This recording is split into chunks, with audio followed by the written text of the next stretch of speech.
Toma tu lugar y quiero que me acompañes a Isaías capítulo 52, versículo 6. Dice: por tanto, mi pueblo sabrá mi nombre por esta causa en aquel día, porque yo mismo que hablo, he aquí estaré presente. Cuán hermosos son sobre los montes los pies del que trae alegres nuevas. Otra versión dice: hermosos son los pies de los que anuncian la paz. Incluso hay muchos cantos que hablan acerca de la hermosura de los pies que cuando dan las buenas nuevas, cuando nosotros hablamos a la gente y les damos buenas noticias. Quiero que voltees al que está al lado y le digas buenas noticias. Y a veces pensamos que como que nos enfocamos nada más en que dar las buenas noticias es como que nada más es el evangelio. Y quiero decirte que por supuesto el evangelio son buenas noticias. Pero cuando tú te acercas a alguien que tiene un problema, que tiene una necesidad, que está pasando por una circunstancia difícil, y si tú lo alientas, tú le estás dando una palabra de esperanza, tú le estás dando una buena noticia. Lejos de desanimarlo, le estás diciendo: yo creo que hay alguien que pueda hacer un milagro en tu salud. Yo creo que hay alguien que pueda hacer un milagro en tu matrimonio. Yo creo que hay alguien que pueda hacer un milagro en tus finanzas. Di conmigo buenas noticias. Por el contrario, de repente hay personas que sí, la verdad, en lo espiritual tienen unos pies feos. En lo espiritual. Porque son portadores de malas noticias. Y los que hablamos buenas noticias tenemos hermosos pies. Quiero que voltees a ver tus pies y digas: qué hermosos pies tengo. Pero dilo convencido, aunque no estén tan hermosos, ¿verdad? Pero quiero que veas a tus pies y digas: qué hermosos pies tengo. Que unos con las uñas mal recortadas y con un poquito de hongos. Tú di, por fe, declara que tus pies son hermosos, ¿verdad? Voltea al que está al lado y dile: tus pies son hermosos. Por favor, no se quite los zapatos, nada más declárelo y dígalo. Pero hay personas que en lo espiritual tienen unos pies horribles, como unos pies tipo troll. Casi. En lo espiritual lleno literalmente de hongos sucios. En lo espiritual dije, no en lo natural. En lo espiritual, porque son portadores de malas noticias. Te cuentan las cosas y te dicen puras cosas negativas. Todo lo que hablan es en negativo. Y terminan contaminando y contagiando tu corazón de cosas negativas. El mundo se va a acabar. Ya estás pensando que el mundo se va a acabar. La situación y la violencia está difícil. Ya no salgas de tu casa. Y entonces ya estás todo así, todo temeroso. Y entonces son portadores de malas noticias. Cuando Dios nos llama, cuando nosotros conocemos a Dios, Él dice que nosotros llevemos la buena noticia. Así como un día nosotros necesitamos y seguimos necesitando al día de hoy palabras buenas, palabras que nos alientan, como al día de hoy necesitamos el ánimo. Yo recuerdo que conocí al Señor cuando tenía 9 años. En ese tiempo les platico un poquito acerca de, algunos ya conocen un poquito acerca de cuando era niña. Mi papá, ya Dios lo llamó a su presencia hace varios años, pero mi papá era ingeniero civil. Dios bendijo mucho a mi papá, a la familia. Estábamos de alguna forma en una estabilidad económica muy buena. Pero de repente cuando terminan esas construcciones de la presa de Peñitas y Chicoacén, se termina y entonces mandan a mi papá y le dicen: mire, ya terminó aquí el trabajo, va a seguir usted teniendo trabajo, pero se tiene que ir a vivir a San Luis Potosí, porque iban a hacer la presa de San Luis Potosí. Mi papá ya no quiso, porque él ya no quería estarse moviendo de un lado a otro. Él creía que, había mucha inestabilidad. Nada más para que tengan una idea. Mi hermano Gerardo es de Tabasco, mi hermano Miguel, el que sigue, es de Puebla y yo soy de Chiapas. Mi mamá es de Zacatecas y mi papá era de aquí de Coatzacoalcos, entonces era chile, mole y pozole, ¿no? Y mi papá decide ya no ir. porque él ya no quería estar como que de un lado a otro. Y ahora me doy cuenta por qué. Y bueno, lo liquidan, él pone una empresa, pone una constructora, pero en ese tiempo vino la devaluación. Y entonces la empresa de mi padre quebró. Y fueron 2 años difíciles, después de vivir muy bien, fueron 2 años donde yo veía cómo batallaba mi mamá y mi papá. Bendito Dios, mi papá siempre fue muy trabajador, pero en esos 2 años nosotros nos acercamos a Dios. En esos 2 años mi mamá comenzó a ir a una iglesia cristiana. Yo creo que fue una etapa donde si no hubiéramos vivido eso, tal vez nunca nos hubiéramos acercado a Dios. O tal vez más tarde, no lo sé, no lo puedo saber. Pero eso ayudó a que nosotros nos acercáramos a Dios. Yo tenía 9 años, esa etapa fue de los 9 a los 11 años. De ahí cuando cumplí 11 años, mi papá se vino a trabajar aquí a Coatzacoalcos y ya fue donde bendito Dios, ya respiramos un poquito más, ¿verdad? Pero ¿a qué quiero llegar con esto? A que en ese tiempo de crisis, en ese tiempo de necesidad, hubo una familia que le habló a mi mamá de Jesucristo, que le habló a mi mamá acerca de que Dios nos podía sacar adelante. Y a esa edad yo recuerdo muy claramente que yo me convertí al Señor y a esos 9 años para mí era lo máximo, ¿verdad? El haber conocido a Dios aún a esa edad. Y cuando estamos en esos momentos necesitamos de gente que se nos acerque y nos diga, sea por lo que estemos pasando, que te consuele, que te aliente. Bendito Dios, siempre hubo gente que estuvo al pendiente de nosotros. Y miren, fue un tiempo difícil, pero fue el más glorioso. Allí aprendí muchísimo acerca de la humildad, acerca de la provisión de Dios, porque Dios nunca nos dejó. Y bueno, ¿qué les puedo decir? Creo que fue una buena etapa donde tal vez aunque estaba chiquita me ayudó a madurar mucho. Y creo yo que necesitamos gente que venga a nosotros y nos dé buenas noticias a lo largo de nuestra vida, y todos los días necesitamos vivir con buenas noticias. Porque de repente las cosas o las circunstancias que vivimos no son tan buenas, dirían por allí. Vivimos buenos tiempos, pero a veces vivimos unos tiempos no tan buenos. Y en esos tiempos necesitamos gente y necesitamos recibir la buena noticia de Dios.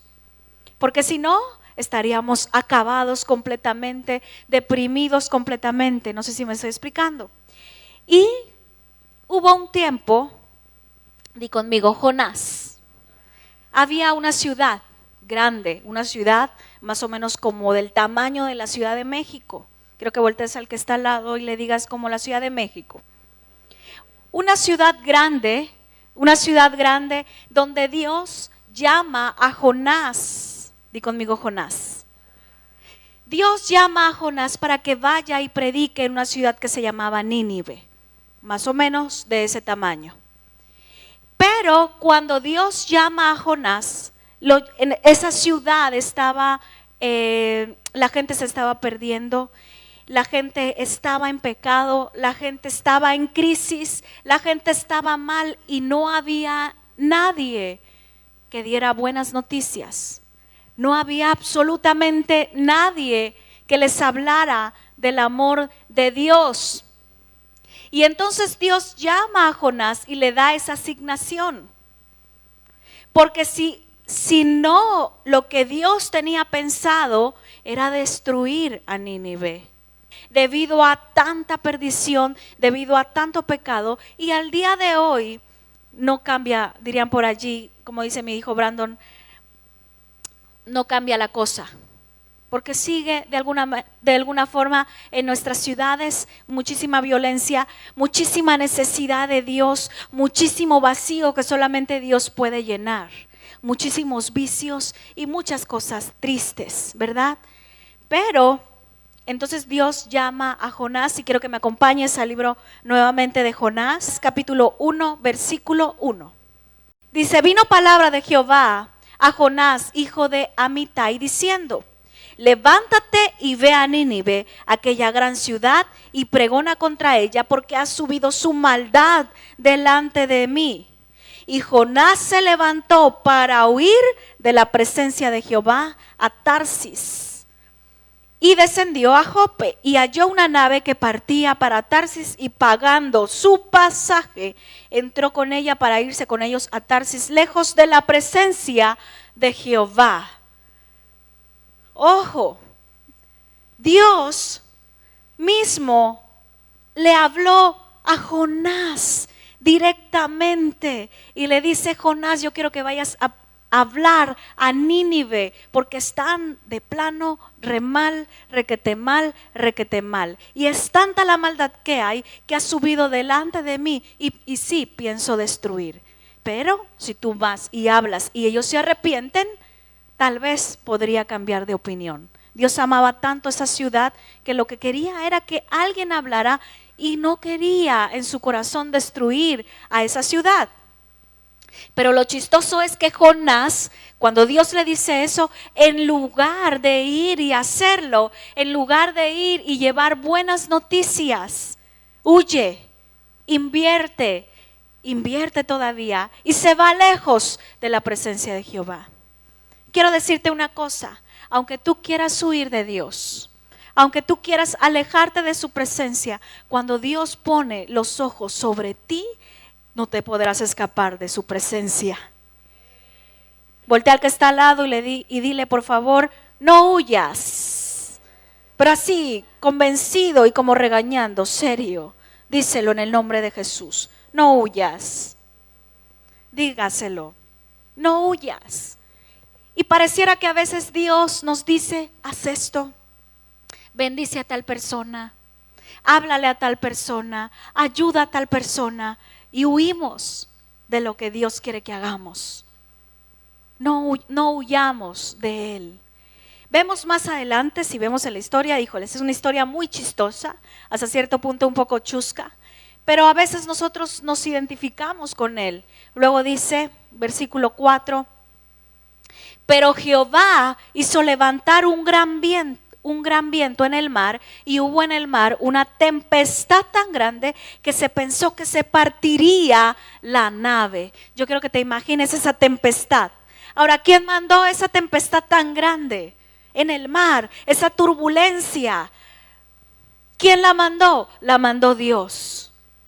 Es decir, muchas veces, aunque queremos huir del propósito de Dios, a veces Dios permite que haya tormentas, haya turbulencias, porque esas turbulencias y esas tormentas harán que tú dependas más de Dios, porque no va a haber ninguna escapatoria. Y entonces hace que haya una turbulencia tan grande que parecía que esa nave se iba a partir en dos. Versículo 5, y eso es muy interesante.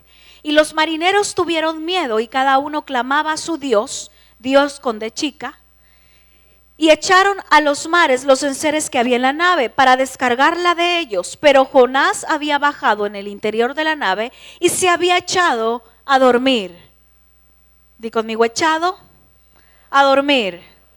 Dilo con fuerza: echado a dormir.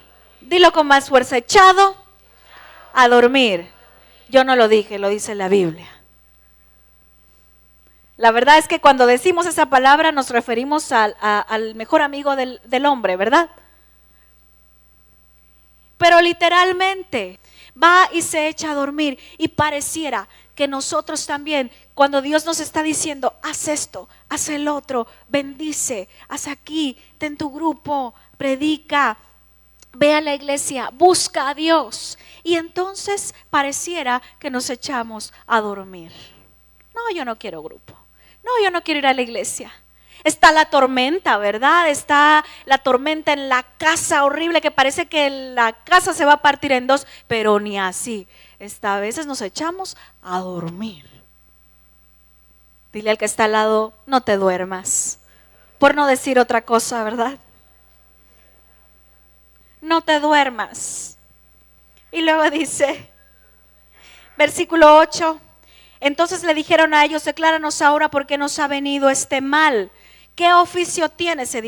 Fíjense, tuvieron más revelación ellos, que adoraban a dioses con D chica, no adoraban al Dios único y verdadero. Y ellos tuvieron más revelación, se dieron cuenta que el problema era Jonás. Y a veces pensamos que los demás son los del problema, cuando no nos damos cuenta que nosotros somos el problema. Di conmigo, ouch, eso dolió. Y entonces le preguntan, ¿qué oficio tienes y de dónde vienes? ¿Cuál es tu tierra y de qué pueblo eres? Y él respondió, quiero que veas lo que respondió. Soy hebreo y temo a Jehová. Di conmigo, ja, ja. O sea, encima de que huye de Dios, invierte para su pasaje, se echa a dormir, la tormenta, casi que hundiéndose el barco, y le preguntan, ¿y tú quién eres? Soy hebreo y temo a Dios. ¿Cuál temor? Y de repente así pasa con muchos de nosotros, ¿verdad? De repente hay personas que dejan de venir a la iglesia y te las encuentras y les dices, oye, ¿por qué no has ido? Busca a Dios, mira, Dios tiene cosas buenas para ti. La palabra de Dios te va a hacer que tú salgas adelante. Y ellos se dicen, no, es que yo aunque no vaya a la iglesia, aunque no, yo adoro a Dios en mi casa, yo soy hebreo, soy cristiano y temo a Dios. Voltea al que está al lado y dile, ouch. Y a veces nos parecemos a Jonás. Y bueno, para no hacer larga la historia, después saben que los marineros echan a Jonás al mar. Dios hace que una ballena se lo trague, que esté durante 3 días. Y muy chistoso Jonás, cuando ya estaba dentro de la ballena, se acuerda, me acordé de Jehová. Me acordé. Ahora, si tú me permites, Dios parafraseado, si tú me permites y me das ahora sí ya la oportunidad de ir y predicar y ahora sí voy a hacer lo que tú dices, pero ya sácame de todo esto, por favor. Ahora sí, Dios, ahora sí ya te voy a obedecer, pero sácame de esta ballena. Ahora sí, daré todas mis ofrendas. Yo pregunto, ¿qué necesidad había? No había ninguna necesidad. Si él hubiera ido a Nínive directo a predicar, a dar las buenas noticias, a dar las buenas nuevas, todo eso no hubiera pasado. Jonás terminó yendo. La ballena lo vomita, sale y entonces sí, dijo, por las buenas o por las malas, voy. A veces ya hacemos las cosas por las malas porque ya recibimos reprensión de parte de Dios. No sé si me estoy explicando. Pero qué necesidad de esperar hacerlo hasta que estemos en una crisis tan fuerte. ¿Por qué no lo hacemos antes? ¿Por qué no vamos? ¿Por qué no somos tan obedientes antes? Y es algo que sucede con todos los seres humanos. Ahora quiero cerrar con lo siguiente.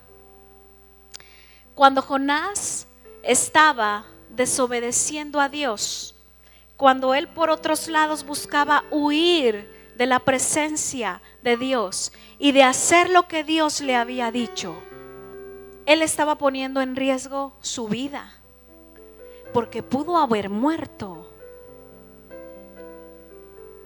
Dios tuvo misericordia de él, pero en esa tormenta, ese barco se pudo haber partido en 2.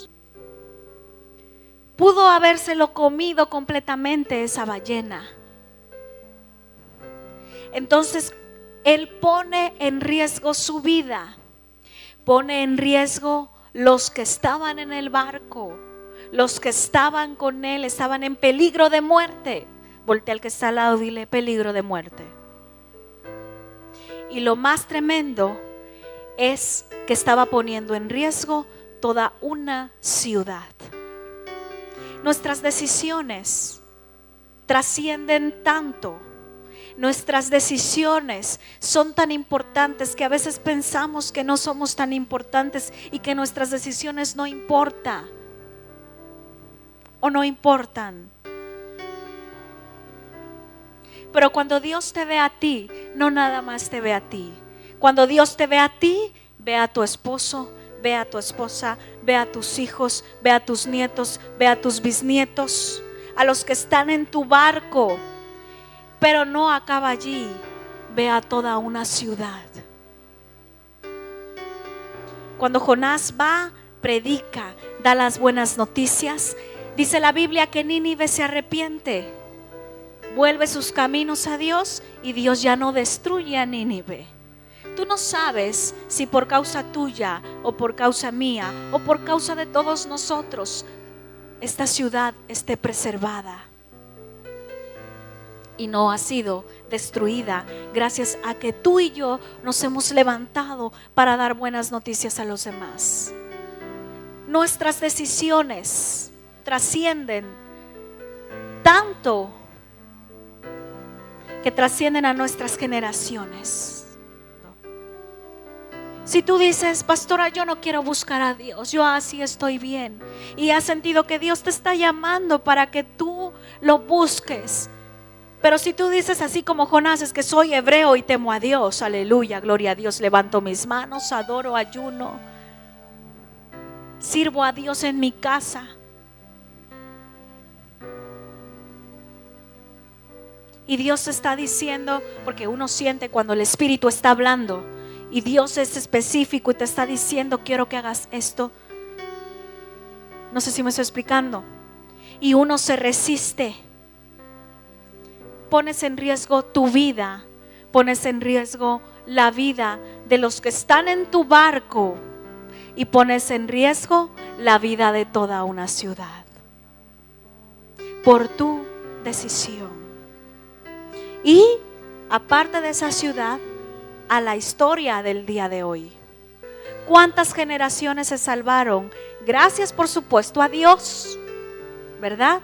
Pero gracias a que Jonás fue y habló y la gente se arrepintió. Cuando yo estaba estudiando la historia de Jonás, yo le dije, Dios, ¿por qué escogiste a Jonás? ¿Por qué escogiste a alguien que fue tan cabeza dura? Porque hubo otros que rápido hicieron lo que Dios quería que hiciera, pero él sí que batalló. Y el Señor me decía, si yo usé a Jonás, alguien que se resistía, alguien que huyó, alguien que a lo mejor no era el mejor candidato, puedo usar a cualquiera. Lo que la gente necesita es escuchar buenas noticias. Están cansados de malas noticias. No pongas en riesgo tu vida, porque finalmente también tenemos una vida espiritual. No pongas en riesgo tu vida, no pongas en riesgo la vida de tu familia, de tus hijos, por nuestras decisiones. Miren, yo he conocido a mujeres que estaban súper sirviendo a Dios y buscando a Dios y lograron que sus esposos se convirtieran al Señor, alabaran a Dios y comenzaran a servir a Dios. Pero de repente se desanimaron, lejos de ser esposas que les dijeran, vamos a seguir sirviendo a Dios. No, al contrario, no, ya no. Ahora lloran porque ahora esos esposos andan lejos de casa. Una mala decisión que no tan solo afecta a una persona, ahora también los hijos son afectados. Voltea al que está al lado y dile, no tomes malas decisiones. Tú no sabes, pero tú eres ejemplo para mucha gente. Tú eres influencia para mucha gente. Y de ti depende mucha gente. Por supuesto, de nuestro Dios, de nuestro Padre. Pero Dios no va a mandar a sus ángeles. Si alguien necesita un abrazo o que le extiendan la mano, Dios te va a mandar a ti para que tú representes esa ayuda de Dios. Una vez más te digo, no pongas en riesgo tu vida, no pongas en riesgo la vida de tu familia y no pongas en riesgo la vida de una ciudad. La palabra de Dios dice que nosotros somos luz y sal en esta tierra. Y cuando habla de luz y sal en esta tierra es que habla de que gracias a los hijos de Dios las ciudades son preservadas. ¿Sabías eso? Gracias a los hijos de Dios las ciudades siguen existiendo. ¿Qué vamos a hacer? ¿Seremos de los que preservan las ciudades o por nuestras decisiones después estaremos lamentando? Yo creo que tenemos mucho que hacer. A veces no nos sentimos tan importantes en el reino de Dios. Y no me refiero a posiciones, no. No me estoy refiriendo a posiciones. Me estoy refiriendo a que tú eres importante en el reino de Dios, desde el más pequeñito hasta el más grande, desde el que tiene menos capacidad hasta el que tiene más capacidad, desde el que tiene menos dones al que tiene más dones. Somos importantes en el reino porque nuestras decisiones trascienden nuestras generaciones. No se trata de nosotros nada más. Se trata de toda una ciudad, de toda una familia y de muchas generaciones. Amén. Dale un fuerte aplauso a Dios.